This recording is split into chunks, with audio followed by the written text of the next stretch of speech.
While many can forgive offense, no one ever forgives contempt. Benjamin Franklin. It was a beautiful winter day in Austin, Texas. The temperature was 67 degrees and a light westerly breeze was blowing. The evening looked even more spectacular. Full moon, temperature around 50 degrees at 8 p.m. Perfect forecast. To top it off, the Moody Center was hosting a Florida-Georgia line concert, and Henry Can, pronounced Hurricane, had 2 front-row tickets to the show for him and his wife Melanie. The 33-year-old couple, married for nearly 5 years, were expected to celebrate Valentine's Day a week early. The only problem was that it wasn't hot at all in Sioux Falls, South Dakota. In fact, it was about 10 degrees F. There was a foot of snow on the ground, and it was predicted to be another 10 inches before the snow melted. What does this have to do with Henry, Melanie, and a date with Tyler Hubbard, Brian Kelly, and the rest of the FGL band? Good question. The day before, Henry had been called to Sioux Falls at the last minute to deal with a serious computer problem at Sanford Health Biomedical Center. Their neonatal unit was participating in a nationwide research project when the glitch occurred. Henry was the top IT specialist in his company and was rarely called away on business trips. But Sanford was their 3rd largest client, so Henry boarded the first available Delta flight, leaving the airport on Thursday. It took him about 6 hours to get everything sorted out. He booked a 6 a.m. flight to Austin, which would allow him to get home 10 hours before the concert. The only problem was that by 3 a.m., there was already a foot layer of snow on the ground, and it was still falling. The Delta app on his phone popped up notifications of delays and then flight cancellations. Henry stayed awake, looking for options. Henry was well paid for his work and worth every penny, but his boss would be furious if he took a charter flight home. However, he had just saved his company several $1,000s more than a charter would have cost, so he tried to take advantage of that option. By 5 a.m., it was clear that no one would be flying anytime soon. The snowfall was to continue all day, and the temperature would drop to freezing. Some were calling it the storm of the decade. Henry could think of only one thing. Shit. Around 9 in the morning, he dialed extension 2 to call Melanie's office. Her assistant Kim answered on the second ring and put him through. Hey babe, I'm so excited about tonight. What time will you be home? Mel, have you seen the weather in Sioux Falls? No, Henry, I knew that's where you were headed, but I wasn't paying attention. What's going on? Unfortunately, a whole bunch of goddamn snow. 12 inches so far, and probably another 10 today before the snow ends. All flights have been canceled. Oh, baby, I'm so sorry. I was so excited about tonight. I know I've been working a lot lately, and this was the perfect chance to start a romantic weekend together. Damn, sometimes I hate your job. I'm upset too, Mel. But you know I only travel 4 or 5 times a year, and only when absolutely necessary. It was a big crisis with a major client. Like you said, we haven't been together much these past few months, but you're the one spending crazy hours, not me. If anything, my job allows us to have a damn good Texas lifestyle. You're right, Henry. It's just that lately we've been apart more often than we've been together. I know it's my fault too. I'm working hard to make partner, which means I have to make time for it. You're at the point where you can dictate most of your schedule and keep it close to normal. I'm getting to that point, but it will be another year or so before I start controlling my hours. I miss you, and I miss us. Me too, babe. Why don't you take your girlfriend Sue and go have some fun? The tickets are front row and trying to sell them is too much trouble. I can order a car to pick you up and bring you home. Don't let me spoil the fun of a great show. Melanie hesitated and talked about just selling the tickets. She would just stay home and watch the concert online. She could log into their Ticketmaster account and sell seats with no problem. She continued to talk about how she didn't want to go if he wasn't with her. Henry persisted in urging her to go and have fun. He reminded her that she had a new pair of Tacovas, and those stylish shoes looked good on her. After a few minutes, she agreed. They both said, "I love you," and hung up. 5 minutes later, Melanie found a phone in the back compartment of her large bag and dialed the first number. This was her part of the conversation. Hey, how was your day? Well, I might have something to cheer you up. Henry just called. He's stuck in Sioux Falls, in South Dakota. Yeah, he had to rush down there on business, and there was a big snowstorm. Can you imagine his bad luck? Yeah, and you were lucky. Anyway, I still have 2 tickets on the Florida-Georgia line tonight, but hubby will be cooling his heels in the Great White North. Diane is still visiting her relatives in Memphis? That's great. How about we spend the evening together? I have a new denim skirt and boots I've been wanting to try out for a while. I'll come over to your Uber and we'll see. How does that sound? Yeah, I'll order an Uber Black so we can have tinted windows. I giggle. Yeah, let's plan a late-night party after the concert. I'll see you around 7. I can't wait. Melanie worked hard and made it through lunch so she could leave the firm by 4:30 p.m. She wanted to soak in the tub and relax for an hour before heading to the concert. Before leaving the office, she called her best friend, Susan O'Connor. They had met during her first year at the firm and had hit it off immediately. Only 1 year apart in age and married only 2 weeks apart that same year, they had a lot in common. Hey, Susie Q, need a favor, babe. What's up, Mel? Glad to help if I can. If Henry ever asks you how our night at the Florida-Georgia line concert tonight went, your answer will be awesome. What the hell, Mel? Are you still having fun with David the asshole?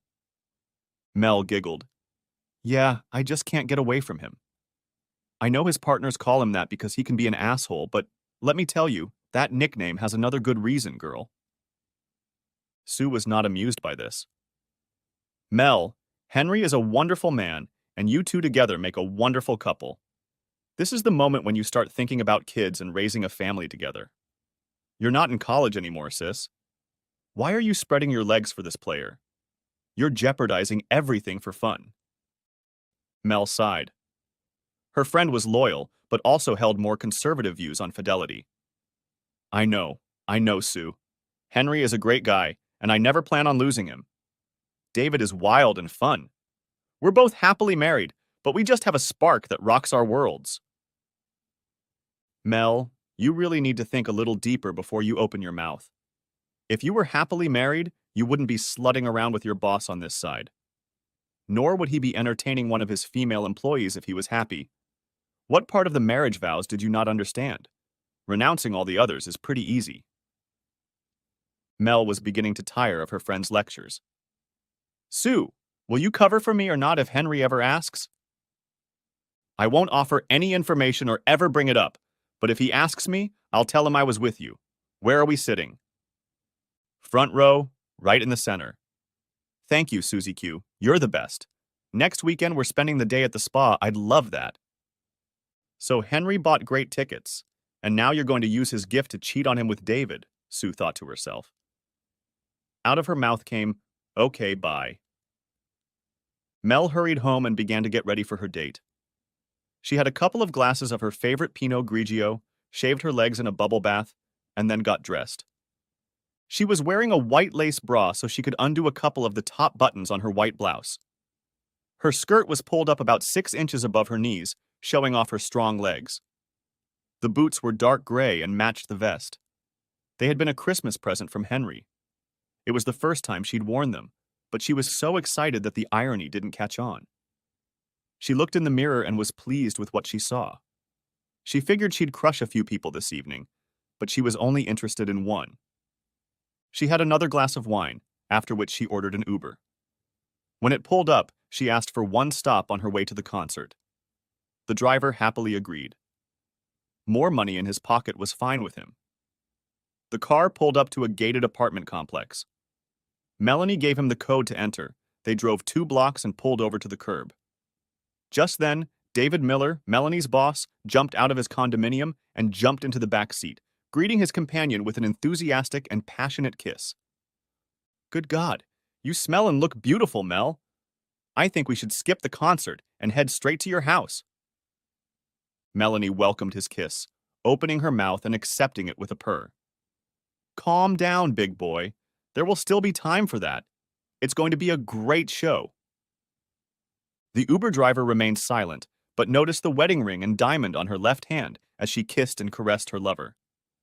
Whore and bastard, he muttered to himself. For her part, Mel had never intended to cheat on her husband. They had met on a blind date arranged by her best friend. Sympathy had quickly developed between them. She was outgoing, friendly, and socializing with friends came easily to her. Henry was a little more reserved, but there was an inner strength about him that appealed to her. She never felt like he overshadowed her, but his presence always made her feel safe. He was kind but firm, with a warm personality and wise beyond his years. He attended college on an ROTC scholarship, and after college he served in the Marine Corps for 5 years. This experience combined with his character made him a man who could always be counted on. This character trait was as good for Mel as his rough 190-pound appearance. Henry was skeptical of Mel's affection from the beginning. He had never considered himself a great catcher or anyone special. The Corps had taught him that his duty was to serve those around him. "You go first and fall back last," they drummed into him at OCS. This code made an impression on him that stayed with him even after he returned to civilian life. So being pursued by a beautiful woman made him slightly embarrassed. As they grew up with Mel, Henry's fears subsided, and Mel's confidence in them grew. They married after an 18-month courtship that included a 4-month engagement. Thanks to his time in the communications department and his natural ability, Henry landed a great job at his current firm in Austin. In his 3rd year with the company, he became head of his own department. In his 5th year, he became vice president of information technology development and client support. Mel graduated from law school 9 months after their marriage and landed a solid entry-level position at a mid-sized firm in Austin, specializing in oil and mineral rights. She was smart as a whip and won the attention of the firm's 3 partners, Connor, Sims, and Miller. And that's where the trouble began. David Miller was a 43-year-old married man with 2 teenage children. His wife, Diane, worked as a principal at a local high school. Mel liked her and had always thought they were well suited to each other as a married couple. Much about her boss remained a mystery to her. What was clear, however, was that David Miller was a tough bastard to work for. As senior partner, he worked at least 55 hours a week, while his 2 colleagues worked barely more than 40. He expected his team to work somewhere in the neighborhood of 70 hours a week. Mel was in her 3rd year with the firm and had finally gotten down to an acceptable 65 hours a week. Asshole seemed to be pleased with her work and gave her better assignments. They started spending more time together during the day and after work, more time with the team, and more time alone together. Soon, the time spent alone began to far exceed the time spent with the team. They started talking about more intimate topics and even touching each other occasionally. They were playing with fire. Both knew it. 6 months ago, the sparks erupted into a bright flame. They won a grand judgment that would bring the practice about $2 million. David's share would be about $400,000, and Mel would receive a $45,000 bonus. The team of 6 gathered in David's office for a late afternoon celebration. The asshole was in such good spirits that he even opened a bottle of his 4 Roses, single-barrel bourbon for the occasion. After an hour, the party began to disintegrate. David asked Mel to wait a bit. This elicited a couple of smirks from the more observant people in the crowd.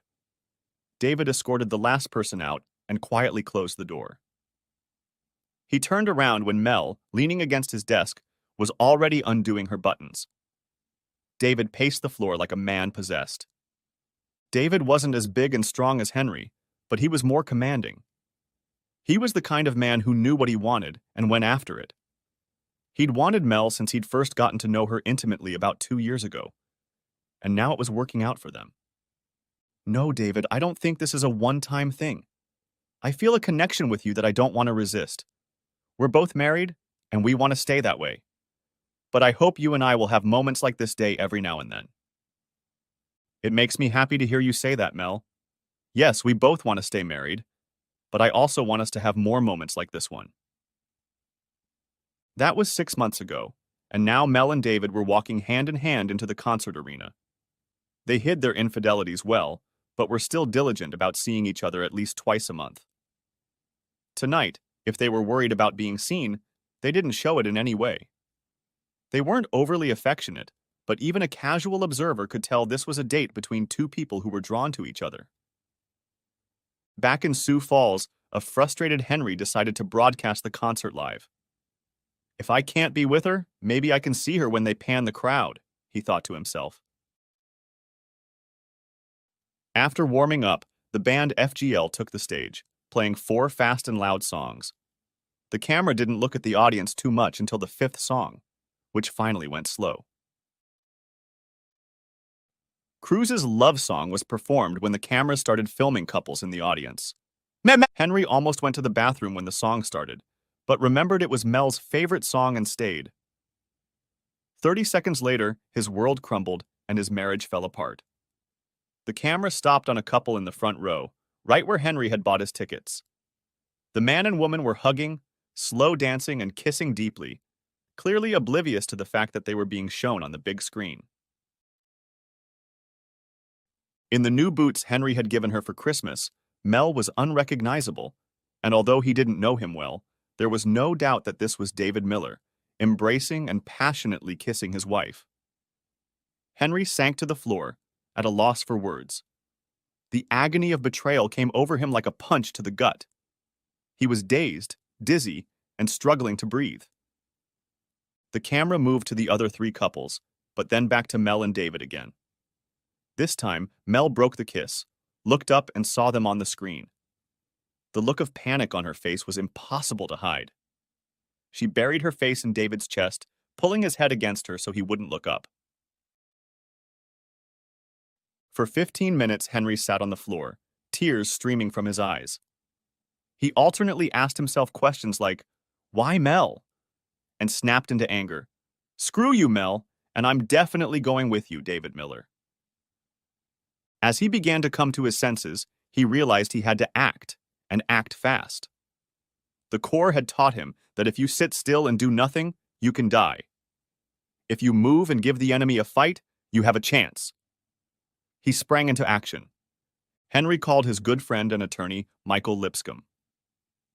Michael was a little surprised to get the call at 9:30 on a Friday night, but even more surprised to hear the subject of the conversation. He told Henry he was sorry and pressed him a couple times, asking if Henry was sure it was Mel. Once he was sure, he told Henry to hang up, but to answer the call that would come in within the next 5 minutes. 3 minutes later, the phone rang. He didn't recognize the number, but it was Austin's area code, 512. "Hello, this is Henry Kahn." "Hello, Mr. Kane. This is Erica Hamilton, an attorney and good friend of Michael's." "Hello, Mrs. Hamilton. Thank you for calling me."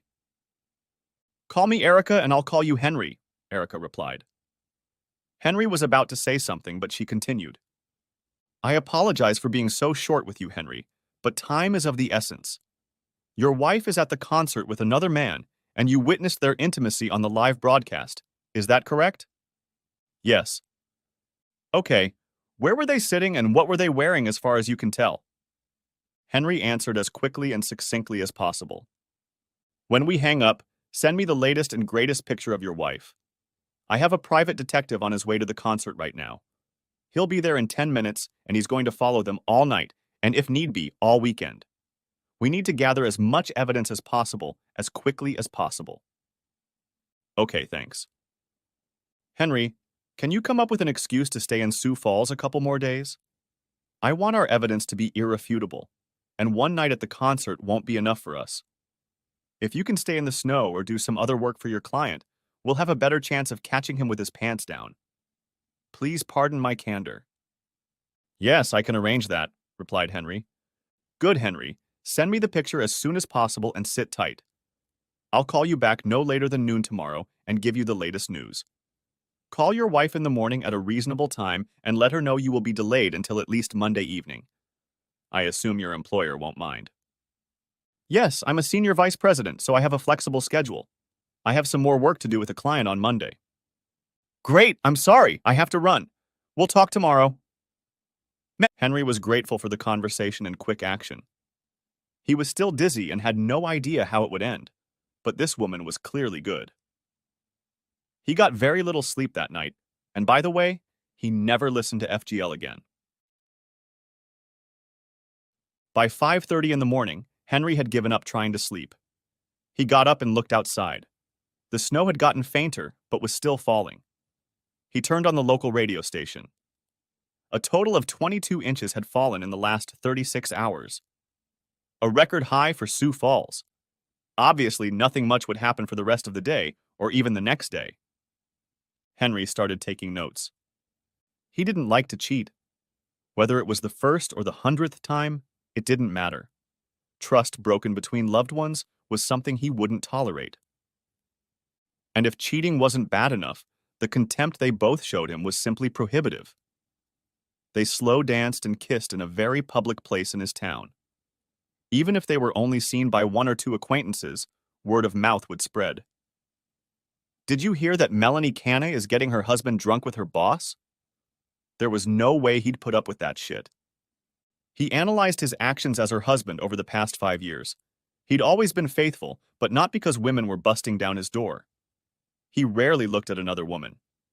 He was head over heels in love with Mel, and that meant he was completely faithful to her. They fought from time to time, but he was a good husband to her. Caring, friendly, protective, but always respecting her as an equal partner. No, he didn't deserve such neglect. He made a spreadsheet of assets and liabilities. Made a very short list of people to call, including his boss, his father, and 2 buddies from the Corps. He made a list of next steps after talking to Erica.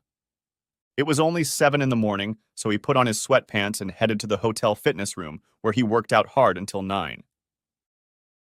After showering and eating breakfast, he picked up his phone. There were 2 messages from Mel, wondering how he was doing and telling him how much she missed him. She mentioned that the concert had gone well. Sue had joined her. Disrespect again. He decided to check something out. Perhaps he should have waited to consult with his attorney, but after all, he was a Marine. Inaction in the face of a crisis didn't seem like a good option. The phone rang twice before it was answered.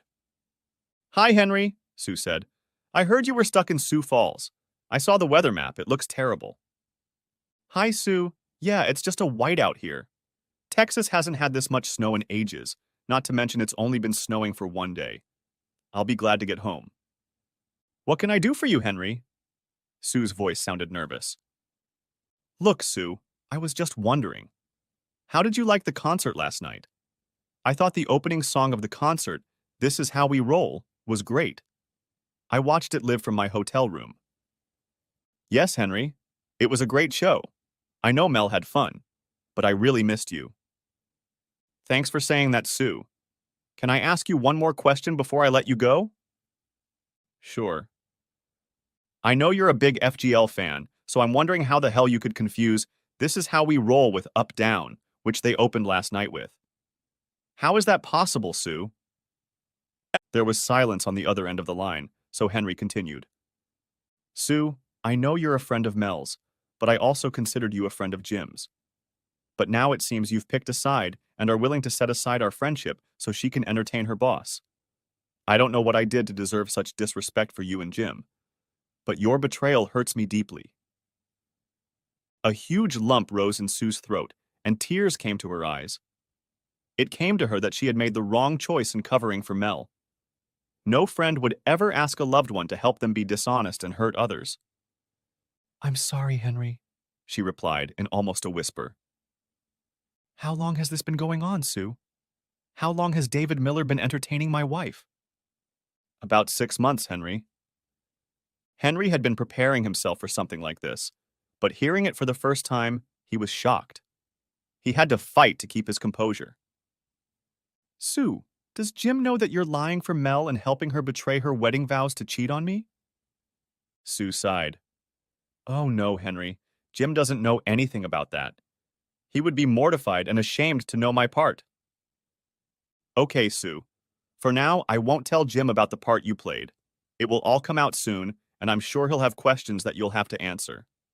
Jim is a good man, so my advice to you is to come clean when the time comes. In the meantime, if I hear you say a word about this conversation to Mel, I'll call Jim myself and make sure he explains unequivocally what part you played in helping Mel despise me and ruin our marriage. Sue was crying now. No, Henry, I won't say anything to Mel. I won't even answer text or phone calls over the weekend. I will find a way to avoid talking to her. I'm really, really sorry and ashamed, Henry. Henry disconnected without saying goodbye. On the other end of the conversation, Sue began to realize the depth of her stupidity done in the name of friendship. She realized that sooner or later she would have to talk to Jim. It would probably be for the best. Henry called Mel on the phone. Her voice was sleepy, but she played the role of loving wife perfectly. She pouted heavily when she learned that he wouldn't be home until Monday evening at the earliest. She and Sue had had fun, but it wasn't the same without him. She had few plans for the day. Run a few errands, do some chores around the house. Nothing major, really. She promised she'd save the special stuff until hubby got home. She ended the conversation with a resigned, "I love you." Henry replied, "Goodbye." That struck her as odd, but she didn't give it a second thought. At 11:58, Henry's cell phone rang. It was Erica. She gave a brief update and then said she would call back around 7 p.m. with a detailed report. She called at exactly 7 p.m. The summary of the case was as follows. 1. The private investigator was very, very good. He infiltrated the concert and took more pictures. Mel was scared of the cameras for a while, but by the end of the concert they were hugging and kissing again. 2. They went back to Henry and Mel's house. The EP had anticipated this and had an assistant set up recording equipment in several rooms. They spent the night in the master bedroom, engaging in a very vivid relationship. 3. Later in the kitchen, they engaged in a casual but frank conversation about their relationship from its inception. They freely mentioned a few escapades within the walls of the law office. They also discussed how to keep things private. 4. They went out to lunch and then returned to Can's bedroom for the afternoon and evening. 5. The private investigator would continue his surveillance and notes, but Erica assumed things would be the same. Next, she wanted to know what was on Henry's mind. He had been pondering and taking notes all day. He outlined his reflections to his lawyer. "She has despised me publicly and privately for 6 months. The marriage is over," he began. "She should feel the humiliation she has heaped on me along with her friends and family. The truth of her actions must be made public. There is no reason to amplify or exaggerate. The facts speak for themselves, but no nonsense about irreconcilable differences. I want her sent to work as soon as possible. I want his wife to know when I'm servicing Mel. The same goes for David. I want his wife to have everything we have on him. I hope and pray that she brings him out in the divorce. I also hope his partners turn out to have more morals than he does and get him to leave the practice. Maybe if we threaten to sue the firm, since they've been doing this repeatedly in the office, we can encourage them to do it. I don't want to stay in this house. I need to sell it. There are too many memories. Honestly, I don't even know if I'll stay in Texas. However, I don't want her to stay in it either. Hopefully we can split 50/50ths on the sale. I also want to protect all my assets as a spewer. I don't mind using my money to pay off cars or other small debts, but I sure as hell don't want her getting child support from me. She just got a big bonus and she's already getting a small 6-figure sum." Erica asked a few clarifying questions. She told Henry that, given his ability to make good money, it was likely that she would receive alimony. However, if the law firm had a morals clause, they could clearly show that her infidelity had ruined the marriage. That might help. Henry would stay in Sioux Falls or Austin until Tuesday afternoon. Chalk would be served mid-afternoon. Before then, Erica would try to track down Mrs. Miller and see if she wanted to join in the fun. Henry noticed that Mel didn't call him again on Saturday or until early Sunday evening. She and the asshole must have been having a great time. He knew he had to call her, or she might suspect something. He called around 9. Hey, I was just thinking about you and realized we haven't talked since yesterday. I hope you're still going home tomorrow. I can't wait to get to you. I've missed you so much. I'm sorry, Mel, but that will be on Tuesday. I have a flight through O'Hare that will get me home around 3 p.m., so we can plan to have dinner together. Okay, she replied, disappointed. But next time I meet with James, CEO and Henry's boss, I'm going to tell him no more winter trips. He ruined a great weekend we were supposed to be enjoying together. You'll tell him when you want to see him again, Henry said, almost chuckling at the thought. Inwardly, though, he thought, what a goddamn cold-blooded evil bitch you've become, Mel. They talked for another minute or two, and, before hanging up, Mel said, Henry, I love you so much. You know that, don't you? You know how much I love you. Yes, Mel, Henry replied, holding back new tears. I know exactly how much you love me. And hung up the phone. He just couldn't let her humiliate herself. Even if he gave her a clue, he knew what was happening to her. She'll never humiliate me again, he thought, as he dialed his boss James's number to keep him in the loop. Henry sat at the kitchen table on Tuesday at 3 o'clock sharp. He wasn't sure when Mel would be home. From Erica, he knew things were moving along. She was supposed to arrive sometime between 2 and 4. Apparently, Mrs. Miller had already forgiven the asshole for 2 previous affairs with women like Mel. She wasn't in the mood for a third, and was happy to hire Erica to represent her interests as well. Both Henry Cann and Diane Miller were named as plaintiffs in a civil suit against Connor, Sims, and Miller. Erica reminded both of them that she didn't think it would come to anything, but rumor had it that while Connor and Sims weren't necessarily choir boys, they weren't the type to put up with a lack of morals that hurt their practice. Perhaps this jerk would be shown the door. At 3:15 p.m., Erica called to let Henry know the deed was done. While they briefly discussed next steps, Henry's phone was bursting with messages and calls from Mel. In order, the messages read, What the hell? How dare you humiliate me in my workplace? Answer me, asshole. You better be home when I get home. I'll never forgive you for this. Henry had only seen combat twice. His job in the communications office was a combat support role. But every Marine is trained to be a gunner, and twice in Iraq he was caught in firefights. Neither of them lasted long, and his captain, who never praised anyone, took the young first lieutenant aside and told him he did a great job for a rookie. Henry's combat experience kept him calm and determined about the fight that was about to break out in his kitchen. Henry, Henry, where the hell are you? Yelled Mel, coming in the side door from the side of the driveway. Henry sat silently at the table. Mel appeared from around the corner with a folder in hand and threw it forcefully on the desk. You bastard! You handed me divorce papers at work? How could you do that? How could you be so cruel? Do you realize how humiliating that was? Then her tone softened a little. Why, Henry? Why did you file for divorce? We love each other. We have a wonderful marriage and a glorious future. What are you thinking? Talk to me. Henry kept his composure. He realized that he was seeing Mel for the first time since the horrible revelation last Friday. Her eyes looked sunken and puffy. She was nervous. He noticed that she had opened the divorce petition, but didn't seem to have looked through it. Sit down, Mel, and we'll talk this over. Don't tell me to sit down, you bastard! Who do you think you are? What are you, entertaining some whore on the side? I swear I'll cut your balls off if you are. She hovered over him. That's enough, Henry thought. He stood up and towered over her.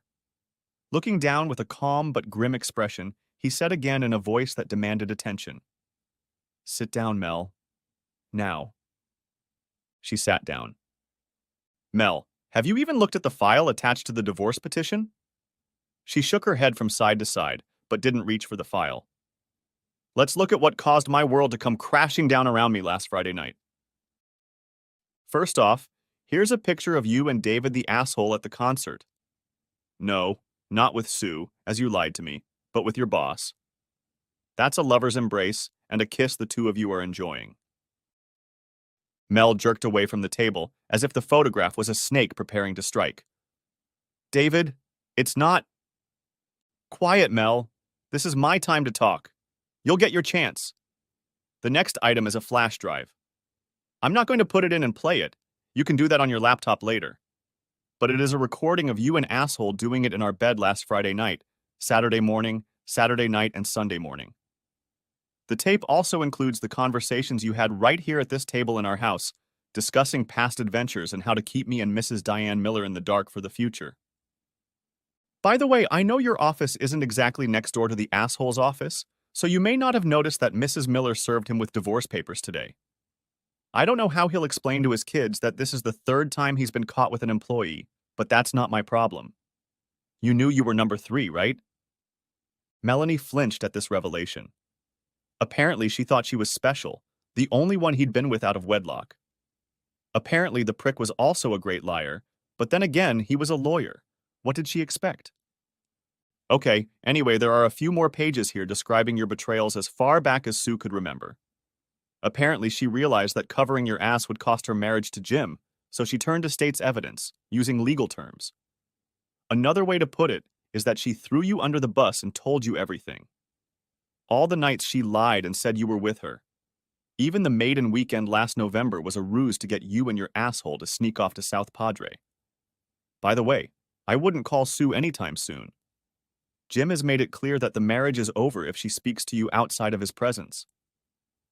Finally, you have a copy of the civil suit that Diane Miller and I are filing against your law firm. Doing it in our marital bed does not violate any company policy. However, his desk, couch, and private bathroom are all part of the law firm, so that's where we may have a case. Our attorney thinks we have a fighting chance. So, my dear whore wife, this is why I'm divorcing you. You have broken my heart in a way that I can hardly ever put into words. I was so upset last week when I had to fly to Sioux Falls because I couldn't wait to spend time with the only woman I've ever loved. The only woman I ever wanted to love. My wife, the person I hoped would be the mother of our children. Then, as I sat watching the concert live, hoping to see my little girl singing and dancing, doing her best to keep us apart from her faithful friend Sue, I nearly died when I saw her in the arms of another man, lusting after him, welcoming his kisses and caresses. My soul was shattered in an instant. All right, I guess I'm a big enough person to take offense to Mel, even a serious offense. People aren't perfect. I'm not perfect. Forgiveness should always be part of a marriage. But you didn't hurt me, you treated me with contempt.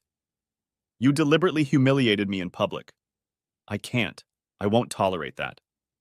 I won't be married to you, Mel, not 1 minute longer than it takes to get a divorce. I'm not going to make life easy for you. I'm going to keep as much of my money as I can. Your family and friends will know what you've done. I'm not going to hide the truth from them for the sake of someone who spit in my face with her actions. You're on your own now. I guess that's what you wanted all along. That's it. I'm done. Speak softly if you want. Mel tried not to cry, but she wasn't too successful. She was a strong and proud woman, but this man she claimed to love, whom she had betrayed so deeply, had simply destroyed her by telling her the truth. He had felt the depth of her terrible actions and their consequences. She wanted to hate him, to blame him. She tried desperately to avoid making such an obvious mistake, but there was no escaping the truth of who she was. Have you told my parents? No, I'll leave that up to you. I talked to mine, my boss, and a couple buddies I served with. Other than my lawyer and our company attorney Michael, I haven't talked to anyone. But I'll be blunt. If you try to hide the truth or whitewash your actions, I'll give them everything, including what's on the flash drive. I can't tell my parents everything. They would die hearing all of this. You can't hate me that much, Henry. Mel, you didn't care one bit about my feelings, or the fact that your choices killed my heart. You've been acting hateful to me for at least 6 months, and that's assuming you didn't have any other lovers before that. Don't pretend to be a victim. I'm giving you a week to share with them, and then I'm calling. They better have a firm idea of what happened, or they'll get a copy of everything. Henry, I swear there were no others. David was the first and only one. Sure, Mel, And you and Sue were together at the concert last Friday. You and the asshole didn't have fun in our marital bed all weekend while you were telling me how much you loved me. I assume that every time you open your mouth you are lying. I doubt you even know how to tell the truth. Henry, I didn't mean for this to happen. I wasn't looking for it. I was seized by the moment we won the Dutton case. Once we started, I wanted to stop it, but I just couldn't. I don't know why. Really, Mel? You don't know why? Henry flipped through the folder until he found the right page. I'm sorry. I should have realized from your conversations how much you wanted to be faithful to me. Like, for example, that quote from 2 months ago when you were both lying in our marital bed. David, I just can't get enough of you. We have to be so careful. If Diane or Henry finds out about this, we'll have to quit. And I don't want to ever stop making love to you. Yes, Mel. You seem to be so inconsistent in your behavior. You're completely misguided, Mel. Henry's words began to reach consciousness. Mel sank down in her chair and was silent for a while. Finally, she spoke. I have no excuses, Henry. I'm a grown woman, and I made my choice. I thought I could hide it from you. I thought I could play this game, and if you didn't find out, it would be harmless. I knew David was just an affair. I knew we would never love each other, even if I said those words. I never had feelings for him the way I have for you. But I shamelessly betrayed you and your love for me. Mel paused for a moment to blow her nose and dab her eyes. She looked across the table at Henry and immediately noticed two things. His wedding ring was lying on the table, and the look in his eyes told her that he had lost all hope of redemption for her. He treated her with the same contempt she treated him with. Her safe little world of a loving husband was gone. Henry, I don't know what to do or where to go. I can't leave the house before the divorce. It would mean admitting it's over and financial suicide. I don't suppose you're leaving either. Why don't we agree to stay here for a while? I need time to think and decide how to proceed. I can't promise I won't fight for a divorce. Right now, all I want is to be with you forever. I can't imagine life without you. I will stay in one of the spare rooms and avoid contact other than what is necessary between roommates. I will respect your space. Mel, I can't tell you what to do, what to think, or where to go. Erica, my attorney, told me not to leave the house until the divorce is official, and she told me you'll feel the same way. You're staying in the master bedroom tonight. I refuse to sleep on the mattress you and that asshole were on. Tomorrow, I'll take it to the Salvation Army, and they'll bring me a new one. This will be my bed that you will never sleep on. Thank you for understanding, Henry. I'll fight to stay if I have to. It's my only choice under the law, but I appreciate you going out of your way to help me. I'll start moving my stuff tomorrow while you're at work. Mel stood up and tried to hug Henry. He quickly pulled away from her. Screw you, Mel. Don't ever try to touch me again. It's all I can do to be in the same room with you and stay calm. You destroyed my heart. You destroyed us. You will not have my comfort now or ever again for doing such a disgusting thing. You made your choice alone. You have to live alone. I can never completely forget your debauchery, Mel, but I will try my best to get you as far out of my life as possible, and that journey has already begun. Mel collapsed back into her chair, laid her head on the table, and sobbed. Epilogue. Mel fought the divorce to the last. In silence, she hoped Henry would relent and stay. She also had to fight if she wanted to keep any shred of self-respect. Many friends broke off relationships with her after learning what she had done to Henry.